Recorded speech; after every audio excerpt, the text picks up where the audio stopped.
entendu, mais je trouve que vous n'avez pas beaucoup proposé de solution. Est-ce que, tout banalement déjà, est-ce que des somnifères aident ces patients en souffrance de sommeil? Alors je vais vous faire une réponse, c'est que les somnifères, on les prescrit très peu en médecine du sommeil. C'est rarissime. Alors ça va vous paraître paradoxal de dire il s'occupe du sommeil mais il ne prescrit pas de somnifères. Eh bien non, parce qu'il faut s'il faut traiter, c'est pas d'éteindre le feu, c'est d'éteindre la raison pour laquelle il y a le feu. C'est-à-dire que c'est traiter l'origine des choses. Quand vous avez un syndrome du sommeil, bon là il faut le traiter lui-même, c'est très traitable très facilement. Quand vous avez une fragmentation, il y a aussi des choses qu'on peut faire. Il y a des médicaments anti-éveil, ça existe. Ah oui. Oui, mais qui ne sont pas des somnifères, qui ne créent pas d'addiction, qui ne créent pas d'effets secondaires gênants pour la journée, etc. Est-ce que compte tenu des faits que vous rapportez, il ne devrait pas y avoir des recommandations dès l'instant où un diagnostic est posé de spondylarthrite ankylosante ou qu'un bilan soit recommandé?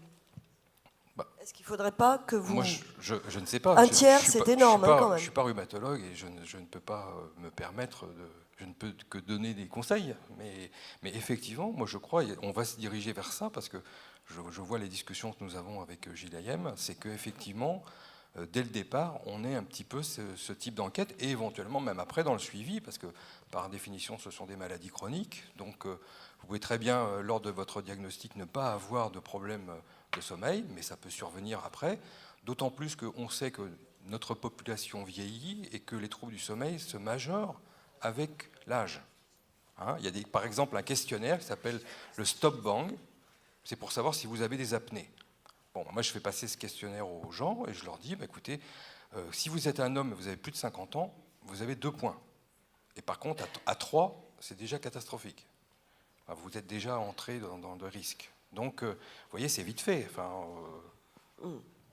Merci. Alors, les questions rapides, on n'a que 5 minutes de questions. Oui, alors, je ne vois pas, mais je sais qu'on me fait signe. Donc, il y a une question au fond de la salle. Oui.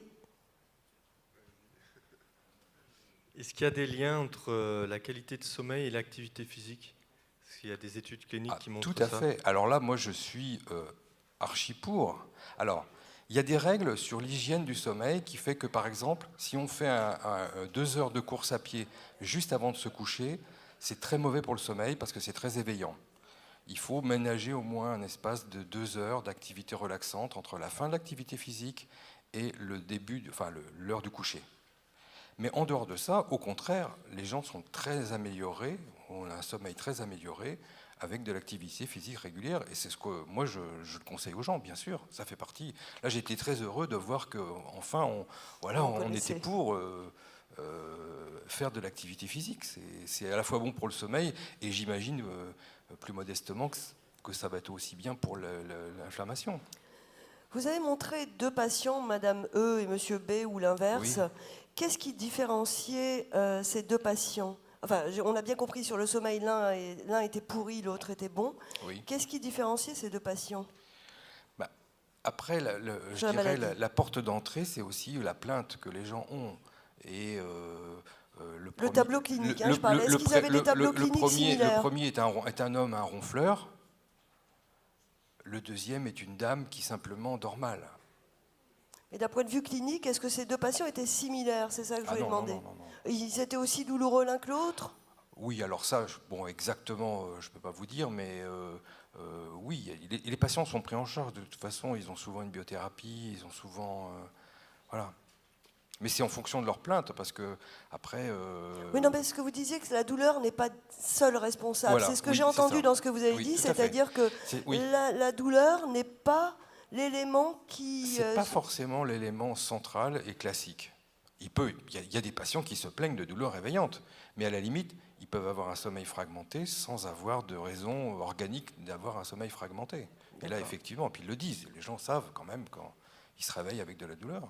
D'accord, très bien. S'il n'y a pas d'autres questions dans la salle, comme on a pris beaucoup de retard, excuse-moi, pardon, excusez-moi. Alors, non, la dernière question. Bonjour à toutes et à tous. Je voulais savoir si justement par rapport à la fatigue chronique, quand on a une spondyle, la prise de médicaments type pour les gens qui souffrent de narcolepsie, peuvent aider justement à